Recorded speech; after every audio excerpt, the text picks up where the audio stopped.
Readings of Almighty God's Words. Exposing Antichrists. Item 10. They despise the truth, brazenly flout principles, and ignore the arrangements of God's house. Part 4. 2. Despising the flesh in which God is incarnate. In the last fellowship, we fellowshipped about the second subtopic of the 10th manifestation of Antichrists, despising the flesh in which God is incarnate. Where did we leave off in our fellowship? We reached the item of how they treat Christ depends on their mood. Let's first review what aspects were fellowshipped. How many situations were dissected regarding depending on their mood? There were 5 situations. Their behavior when confronted with being pruned, their behavior toward Christ when he was being hunted, when they engender notions about God incarnate, when they are promoted or dismissed, and when confronted with different environments. That's more or less it. When you listen to the content of these aspects, do you merely hear about the events within, or do you match them against yourselves, gaining and understanding the truth through these events? With what perspective do you listen? When God exposes and dissects these states and manifestations, I can match them with myself. Sometimes, my behavior may not be completely the same as the manifestations of Antichrists, but the revealed disposition and nature essence are the same. The states, manifestations, and essences exposed exist to varying degrees in everyone. When people first come to believe in God, it's hard for them to notice the manifestations of these corrupt dispositions in themselves. But as their experience of believing in God gradually deepens, they unconsciously become aware of certain dispositions and behaviors. Therefore, regardless of whether the specific manifestations touched upon by the content we discuss currently relate to you, or whether you've engaged in such behaviors in the past, this does not mean these issues are unrelated to you. It doesn't mean you won't do such things in the future, nor does it mean you don't possess such dispositions and behaviors. We've been fellowshipping and exposing the various manifestations of Antichrists for over a year now. Spending over a year fellowshipping a topic and still not having finished. Do you think the content of our fellowship is specific and thorough? It is extremely specific and thorough. Despite the fellowship reaching this level, many people still exhibit their original behaviors, not changing in the slightest. That is, the words spoken and the states, dispositions, and essences exposed don't help them even a little bit. During this period, there are still some who continue to engage in reckless and unscrupulous behavior, act arbitrarily and dictatorially, and behave willfully and capriciously. They remain as they were before, or even become more rampant after gaining status, revealing themselves even more thoroughly. In addition, there are always some people being replaced and cleared out. What's going on here? One of the reasons is that these people never accept the truth. They are averse to the truth and do not love positive things. Another reason is that they inherently possess the essence of Antichrists, unable to accept the truth or positive things. Therefore, Even though I have fellowshipped on and exposed the various essences and manifestations of antichrists with such specificity, these antichrists and evil people still act unbridled and without fear, doing whatever they wish. Isn't this determined by their essence? It is truly impossible for these people to change their nature. They remain unaffected by sermons no matter how many they hear, and unrepentant as well. Judging from their daily lives, their attitude toward doing their duties, and the manner in which they do them, they don't accept the truth at all, and their dispositions haven't changed in the slightest. These words are like preaching to the deaf, utterly ineffective. These words don't affect antichrists, but have they had a certain inhibiting effect on you? Have they served to restrain certain behaviors and elevate the standards of your conscience and morality? If they haven't had this effect on someone, then are they still human? They are not.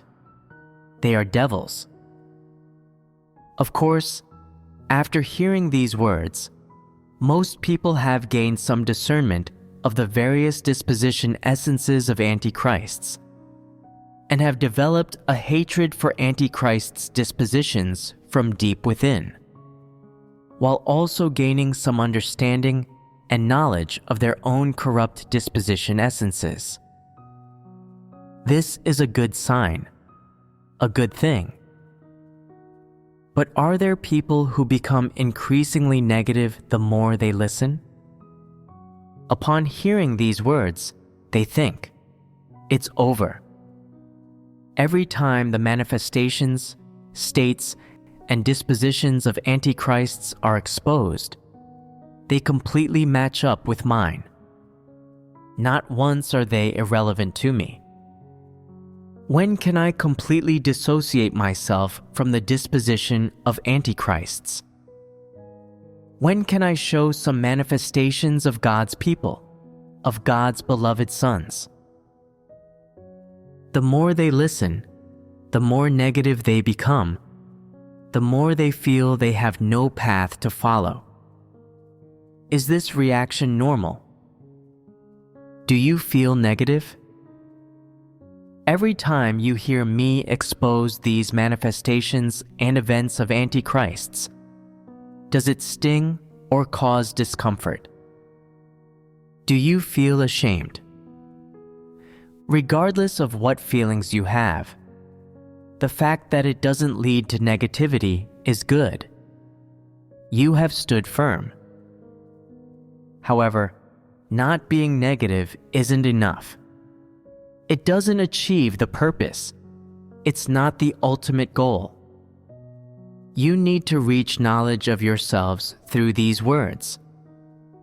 It's not about understanding one aspect of behavior, but knowing your own disposition and essence. This understanding should enable you to find the way to practice in life and in the process of doing your duty, knowing what actions are in line with Antichrist's behavior, what actions reveal an Antichrist's disposition, and what actions are principled. If you can achieve this, then you haven't listened to these words in vain.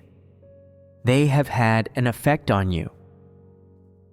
Next, we'll continue to fellowship about the fourth manifestation of how antichrists treat God incarnate. Merely listening to that which Christ says, but neither obeying nor submitting. D. Merely listening to that which Christ says, but neither obeying nor submitting.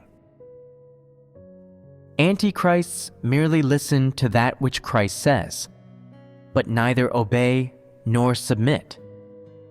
So, how do they listen? This phrase essentially summarizes the attitude with which they listen. there's no compliance, no genuine submission. They don't accept from the heart, but merely listen with their ears, not listening or apprehending with their hearts. Looking at it literally, the behavior and disposition of antichrists in this respect can be summarized by these basic elements. From the perspective of the disposition essence of antichrists, such people neither obey nor yield to anything that comes from God, or anything considered good and positive by God or humans, and anything that conforms to natural laws. Instead, they look down on such things and have their own perspectives and views. Are their perspectives in line with the rules and laws of positive things? No. Their perspectives boil down to two aspects. One is the laws of Satan, and the other is in line with Satan's interests and Satan's nature essence. Therefore, concerning the flesh in which God is incarnate, the perspectives and attitudes of antichrists essentially boil down to two things. One is the logic and laws of Satan, and the other is the disposition essence of Satan. Christ is the spokesperson for God as he performs a stage of work on earth. He is the expression and incarnation of God as he performs a stage of work on earth. For such a role, antichrists, apart from curiosity, a liking for scrutiny, and treating him as they would a person of status to fawn over and flatter, have no genuine belief and following in their hearts, much less real love and submission. Regarding Christ, a figure who seems insignificant in the eyes of corrupt humankind, his appearance is ordinary and normal. His speech, behavior, and bearing, as well as all aspects of his humanity, are also ordinary and normal. Even more so, the form, manner, and method of the work he does appear extremely ordinary, normal, and practical in the eyes of everyone. They are not supernatural, not hollow, not vague, and not detached from real life. In short, from the outside, Christ doesn't appear lofty. His speech, actions, and bearing are not profound or abstract. Observing through human eyes, no mysteries are seen, nor anything incomprehensible. He is just too practical, too normal. Before we discuss the essence and nature of all the work carried out by God incarnate, let's consider all that is outwardly visible to people about this role of God incarnate. His speech, behavior, bearing, everyday routine, personality, interests, educational level, the issues he cares about and discusses, his way of treating and interacting with people, as well as the things he articulates knowledge about, and so on. All these, in man's view, are not supernatural, lofty, or hollow, but are especially practical. All these aspects are a test for everyone who follows Christ.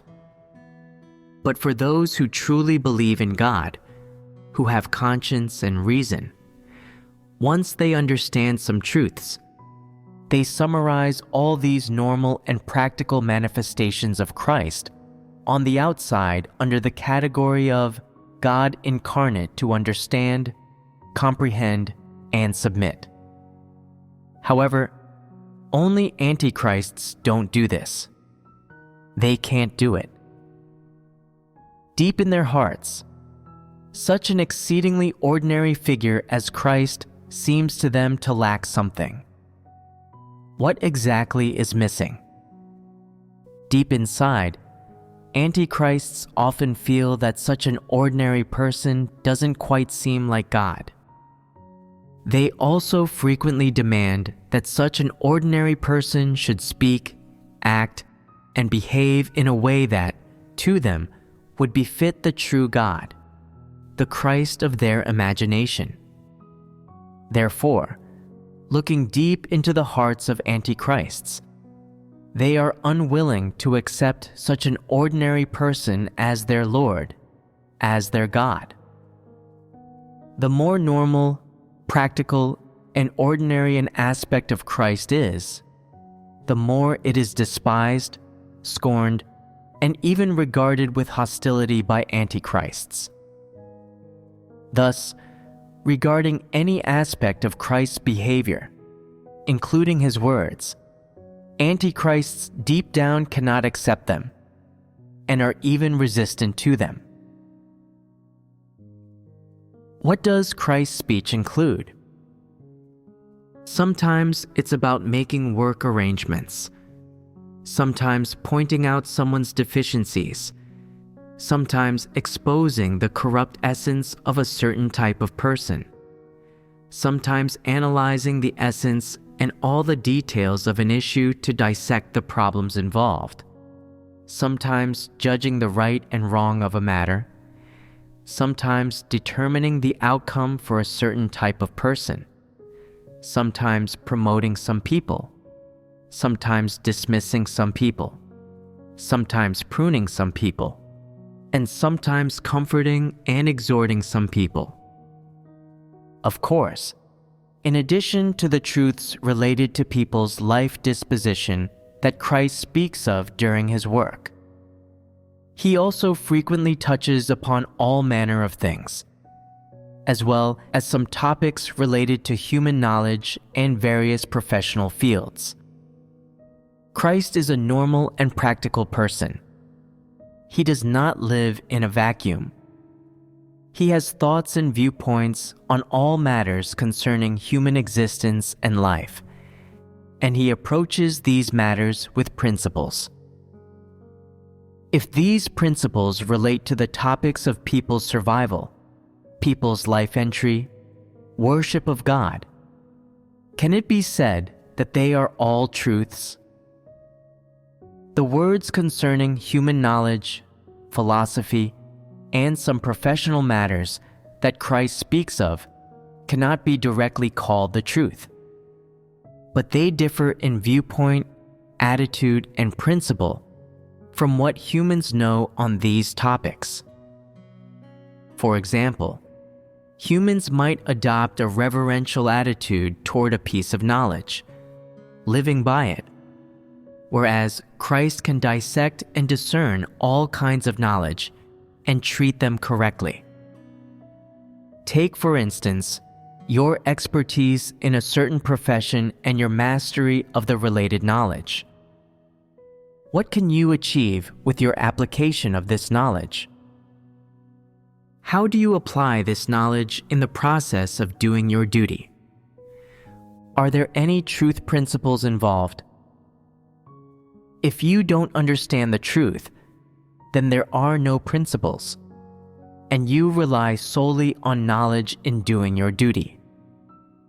Although I might not be an expert in that profession or have a deep understanding of that knowledge, only grasping the general idea and knowing some fundamentals, I know how to apply this knowledge in a way and with principles that enable it to serve God's work effectively. This is the difference. Antichrists, because they do not accept the truth, will never see this point and will never understand what the essence of Christ really is. Christ possesses God's essence. Where exactly is this statement actualized and manifested? How should people treat it? And what benefits and gains do people receive from it? Antichrists will never see this aspect. Why is that? There's a most important reason. No matter how antichrists look at the flesh in which God is incarnate, they see only a person. They measure from a human perspective, using human knowledge, experience, intellect, scheming, and trickery to look. But no matter how they look, they can't see anything special in this person, nor can they discern that he has God's essence. Tell me, can they see it with the naked eye? What if they use a microscope or an X-ray? They'd be even less likely to see it then. Some people ask, if it can't be seen with the naked eye or a microscope, can those who are in contact with the spiritual realm see it? Those in contact with the spiritual realm can see into that realm and perceive spirits. So why can't they discern God incarnate? Do you think Satan can see God in the spiritual realm? Like God, Satan exists in the spiritual realm. But does it acknowledge God as God? Does it follow or believe in God? Satan can see God every day, yet it neither believes in nor follows him. So, even if those in contact with the spiritual realm could see God's spirit, would they acknowledge this spirit as God? No. Does this explanation resolve the root of the issue? What is the root here? Deep down, antichrists don't acknowledge God. Their ancestors, their very roots, didn't acknowledge God. Even with God right before their eyes, they neither acknowledge nor worship him. Then, how could they worship God incarnate, who appears so ordinary and insignificant? They absolutely could not. Therefore, regardless of what means antichrists use to see, it's futile. From the time God began his work until now, God has spoken so many words and done such great work. Isn't this the greatest sign and wonder in the human world? If antichrists could acknowledge it, they would have believed long ago. They wouldn't have waited until now.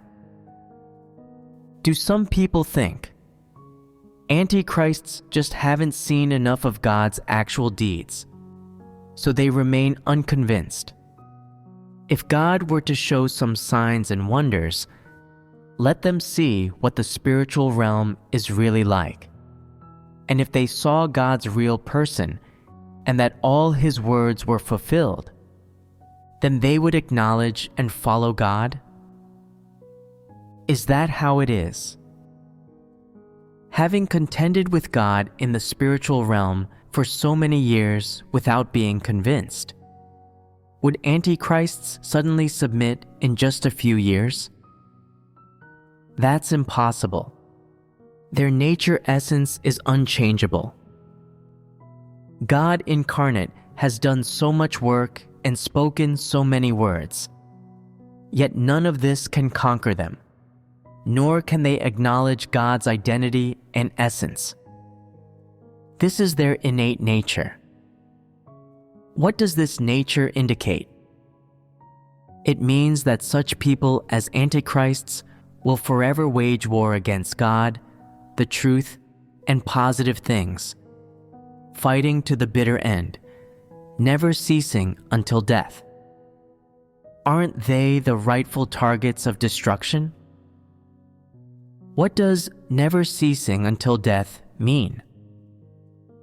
It means they'd rather die than acknowledge God's words as the truth. They'd rather die than submit to God. This is deserving of death. Antichrists, when it comes to Christ, this ordinary person, scrutinize him not only from the outside, but also from within. Thus, when Christ speaks and acts, Antichrists exhibit a variety of behaviors. Let's expose their nature essence through the various manifestations Antichrists exhibit in response to Christ's speech and actions. For instance, when Christ fellowships about work and the truth principles with people, he mentions some specific practices. These involve how people should specifically carry out and implement a task during the process of doing their duty. Generally speaking, no task is about discussing theory, shouting slogans, pepping everyone up, and then having everyone take an oath, and that's the end of it. Every task related to duty is complex and involves certain details.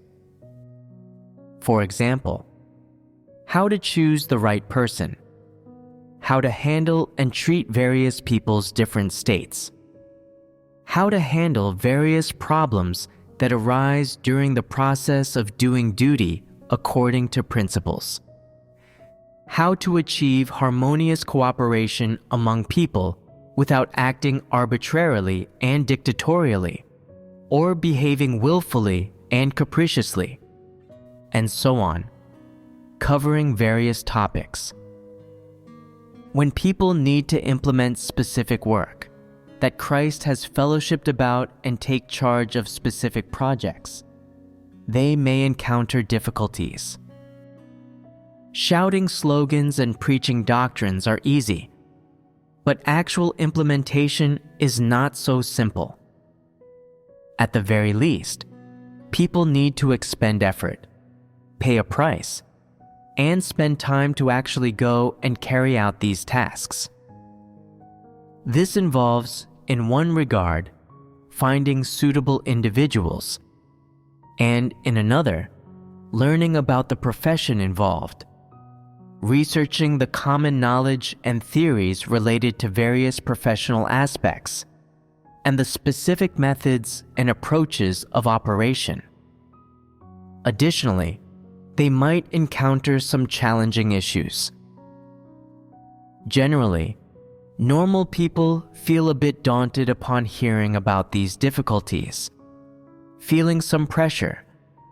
But those who are loyal and submissive to God, when faced with difficulties and feeling pressured, will silently pray in their hearts, asking God for guidance, to increase their faith, for enlightenment and assistance, and also asking for protection against making mistakes, so that they can fulfill their loyalty and exert their utmost effort so as to achieve a clear conscience. However, people such as Antichrists are not like this. When they hear about specific arrangements in work from Christ that they need to implement, and that the work has some difficulties, they start feeling resistant internally and are unwilling to proceed. What does this unwillingness look like? They say, "Why do good things never come my way? Why am I always given problems and demands? Am I considered idle or a slave to be ordered around? I'm not that easy to manipulate. You say it so lightly. Why don't you try doing it yourself?" Is this submission? Is this an attitude of acceptance? What are they doing? Resisting, opposing. How does this resistance and opposition arise? For instance, if told, "Go buy a few pounds of meat and cook a meal of braised pork for everyone," would they oppose this?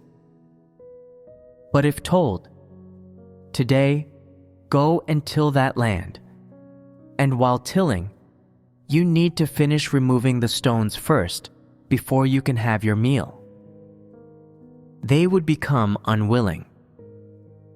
Once it involves physical hardship, difficulty, or pressure, their resentment surfaces, and they become unwilling to proceed. they start to resist and complain. Why don't good things happen to me? When it's time for easy or light tasks, why am I overlooked? Why am I chosen for the hard, tiring, or dirty work? Is it because I seem guileless and easy to push around? This is where the internal resistance begins. Why are they so resistant? What dirty and tiring work? What difficulties? Aren't these all part of their duty?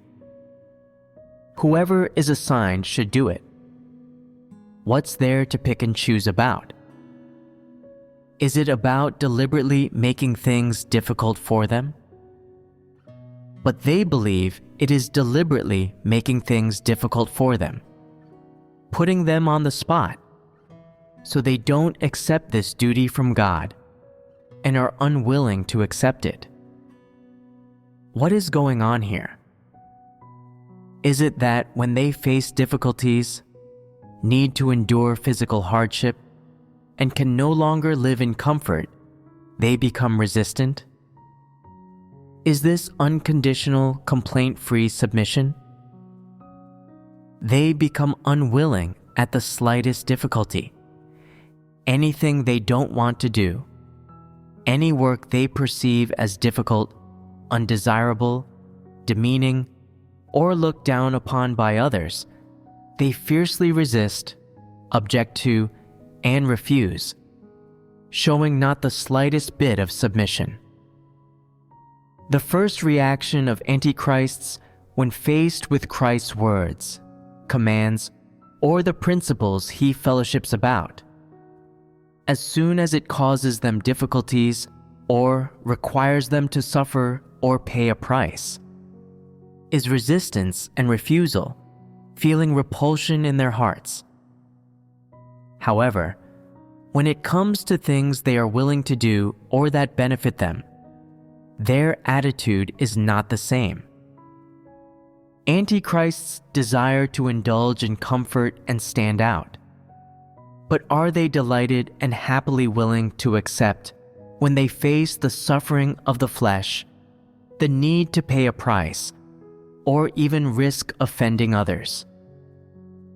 Can they achieve absolute submission then? Not in the slightest. Their attitude is entirely one of disobedience and recalcitrance.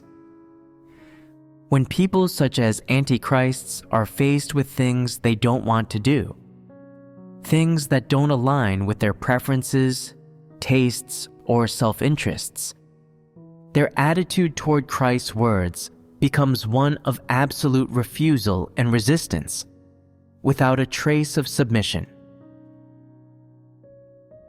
Some people, while listening to Christ speak, start to form thoughts. Why does Christ say this? How could he treat this matter with this view? How could he hold such an opinion?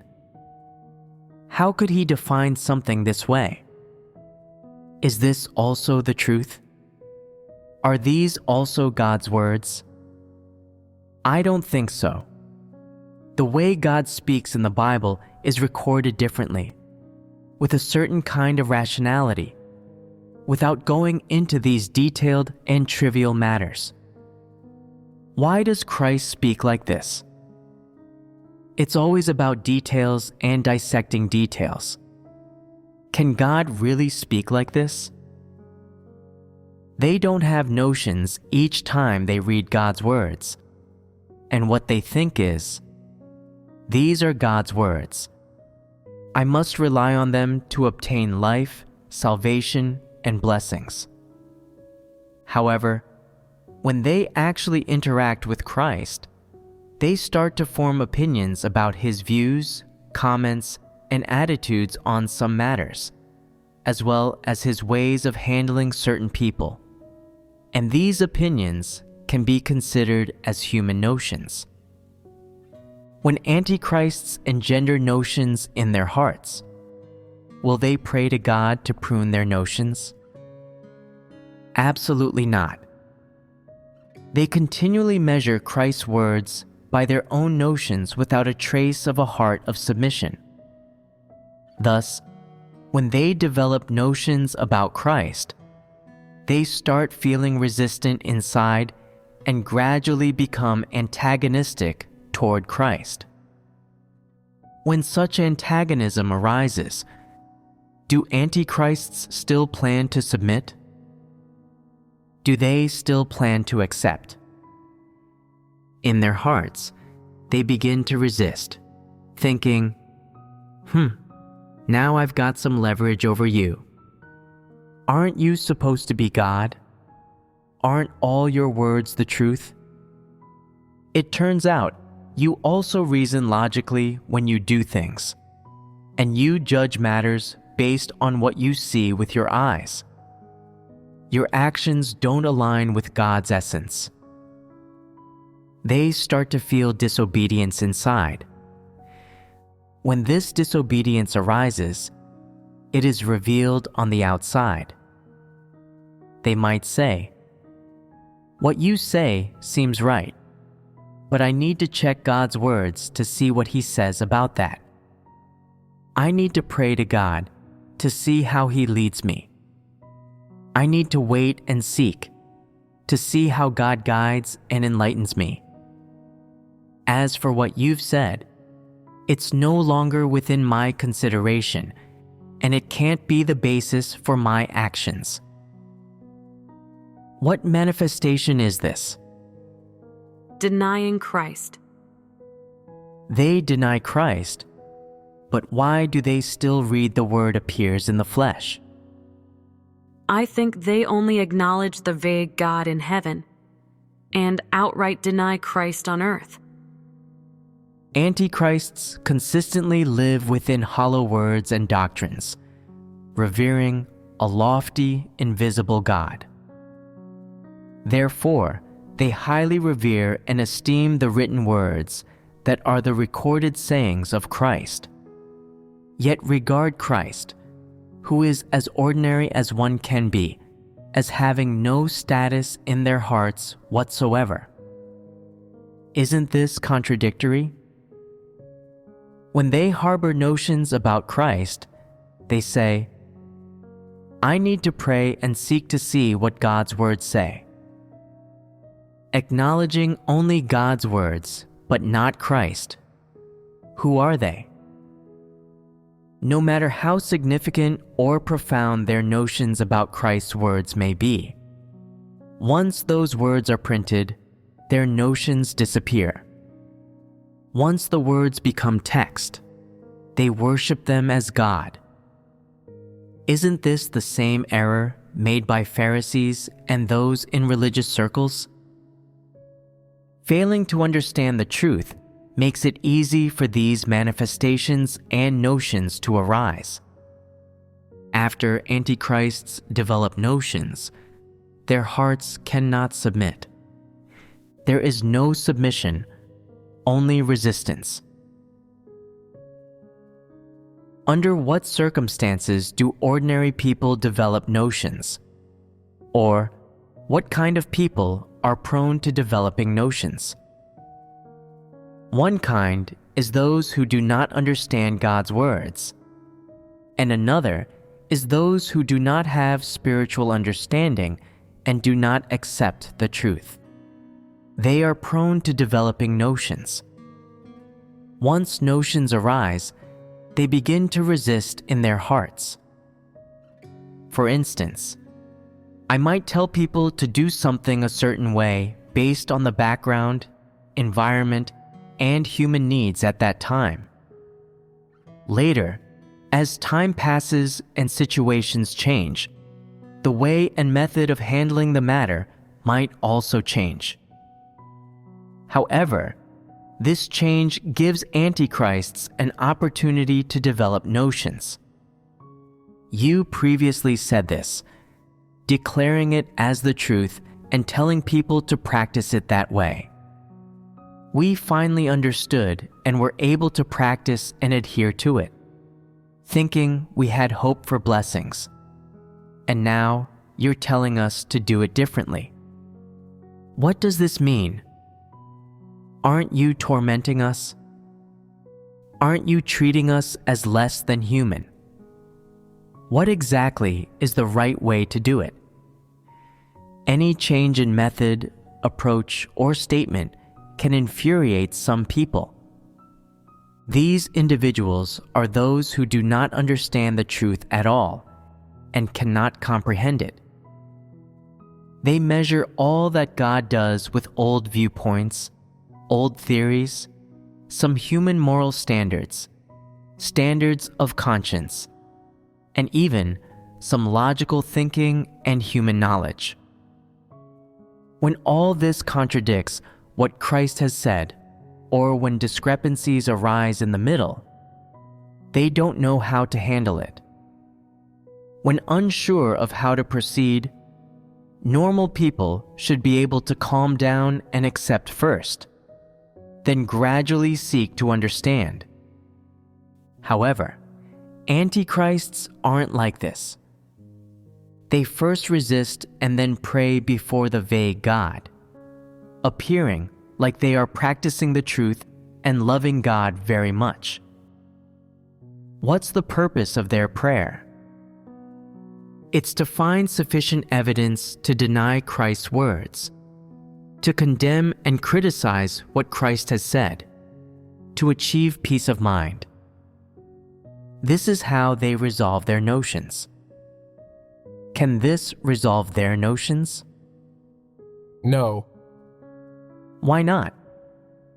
because they don't accept the truth. They aren't seeking the truth from God's words, but are trying to deny God. Exactly. They aren't resolving their notions with an attitude of accepting the truth or in a manner that accepts the truth. Their notions aren't cast aside. They persist in their hearts.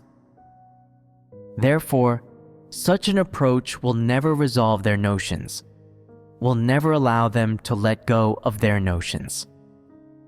Instead, these notions accumulate over time. As time goes on and the years of their belief in God increase, so do their notions and imaginings. Consequently, their attitude toward Christ, toward this ordinary person, inevitably becomes increasingly weighed down with notions. At the same time, the barrier in their hearts toward Christ and their resentment toward Him also grows. Carrying these barriers and notions while doing their duties, attending gatherings, and eating and drinking God's words, what can they ultimately gain? Apart from their desires for blessings increasing day by day, they gain nothing. Do you have any notions about Christ? People's demands of God shape their notions about Christ. Where do these demands come from? They arise from people's ambitions, desires, notions, and imaginings. So, what kind of notions do people develop? They believe Christ should say this or that He should speak and act in certain ways. For instance, when someone feels negative and weak, they might think, "Isn't God love? God is like a loving mother, like a compassionate father. God should provide comfort to people. Forget about the God in heaven. He's unreachable." Now that God has come to earth, people have this convenient access. Since I'm feeling negative, I need to go before God and pour out my heart. And while pouring out their heart, they shed tears, talk about their difficulties, weaknesses, and openly discuss their corrupt disposition. What are people really seeking in their hearts? They want to be comforted. They want to hear pleasant words. They want God to say words that will alleviate their sadness, cheer them up, bring comfort, and stop them from feeling negative. Isn't that the case? Especially for a certain type of person, they harbor this imagining. For humans, weakness and negativity are just that. But for God, just a single sentence can leave a person entirely refreshed, all troubles and sorrows in their heart vanishing instantly. Weakness and negativity will dissipate like smoke, and they can be strong in the face of anything, no longer weak or mired in negativity, standing firm in their testimony. Well then, let Christ speak. Tell me, what should I say when faced with such a situation? For one thing, I need to figure out why this person is feeling negative and what duty they are doing. For another, I should fellowship about the principles one should uphold in the process of doing their duty. Isn't this putting it clearly? For some who are foolish and stubborn and don't accept the truth, it's necessary to say something disciplinary to stimulate them, to encourage them. At the same time, it's also necessary to expose the nature essence of this type of person, so they understand what always being negative is about and why they are perpetually negative. If I say that those who are always negative are people who don't accept the truth, who don't love the truth, can they find comfort after hearing this? Suppose I said this. Being constantly negative is normal. It's a childlike manifestation. It's like a child bearing the burdens of an adult, becoming perpetually negative due to the weight. You are of small stature, young, and haven't experienced much, so you need to learn gradually. Moreover, your parents also have a responsibility. They haven't taught you well, so it's not your fault. They might then ask, so what is this corrupt disposition of mine? This isn't a corrupt disposition. It's just that you're too young and come from a good family environment. You're spoiled and pampered. In a couple years, as you grow up, it'll get better. Would they feel comforted upon hearing this? If I added a big hug and transmitted some positive energy, wouldn't they feel warm inside?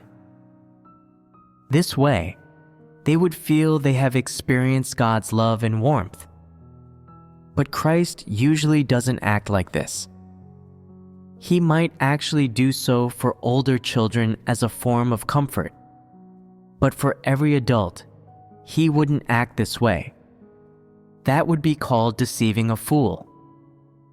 Instead, he will speak to the point, show you a path, clarify what's really going on, and let you freely choose. What kind of person you are determines the path you walk. Looking at the essence of everything Christ does, he isn't deceiving or toying with people, but they can't accept this. They don't face the facts, yet this is Christ's very essence. He can only act this way. If people can't accept this, doesn't this create a conflict between people and God? If they can't achieve their goal and also don't accept the truth, doesn't this create a barrier? This gets lodged in people's hearts. People originally thought God was very loving, gentle like a mother or grandmother. But now, seeing things aren't that way and not feeling even a bit of warmth, they feel disheartened. Can their imagining that just one sentence from Christ can pull me out of negativity be fulfilled?